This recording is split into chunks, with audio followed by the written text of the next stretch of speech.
We're here with Sadja Ladner, one of the founders of Universal Temple of the Arts. And on Saturday, October 29th, the Universal Temple of the Arts will be sponsoring the Staten Island Jazz Festival. Now, Sadja, could you tell us what gave you all the impetus, the idea to start this whole festival? Let me backtrack a little bit. I was born in Harlem, and at my grandmother's house on 113th Street, we had a piano, and I had a cousin who was older than me, but he was a jazz pianist, and I loved him very much, and I was always up under him. I was about 8, and one day he said to me, he says, I want you to hear somebody, and he put on a Bud Powell record, and I heard it, and I understood it, and I was happy about it as a child. So that's what brought me into loving jazz. So growing up, I, frequented jazz places and bought my records and everything. And I grew up on Staten Island, between Harlem and Staten Island, but I went to school in Staten Island. And a group of us, Sheila Rohan, Andrea Phillips, Maurice Phillips, my husband, Edward Ladner, myself, and Ashley Burr Hicks, we started and we said we wanted to form a cultural arts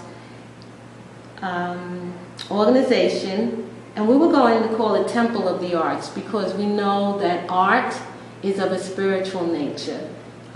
Creativity is spiritual. So we wanted, temple doesn't reflect any religious, connotation, but it reflects a spirituality. And so the place that we were going to have was going to be a Temple of the Arts. Well, we couldn't incorporate under Temple of the Arts because there's a group in Manhattan that sold artifacts and they were called Temple of the Arts. So someone says, well, you guys are so universal, why don't you call yourselves Universal Temple of the Arts? And we knew that was the name.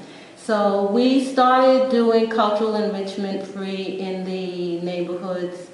And here comes this thought of jazz. And nobody seemed to really be appreciating jazz like I was, but a few people, and I said, we got to start making jazz more well-known on Staten Island, and that's how it started. In 1988, Maconda, Ken McIntyre, and Leopoldo Fleming were our first artists, and we wanted it to be community. We wanted it to be feasible for the community to come in and hear it, and that's how we started. And since I grew up loving jazz and lived down the Lower East Side and had met people like Reggie Workman and Kenny Barron and all these people who were not world-class artists yet, but when we started having our concerts and I knew them, I said, could you come to Staten Island and do something? And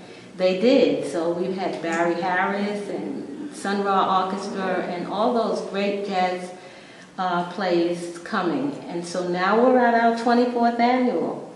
And the interesting thing about it is every organization that I know now is having a jazz brunch, a jazz tea, a jazz this, a jazz that. So our intention of making jazz a household word has come about, to a great degree. And so this is our 24th annual.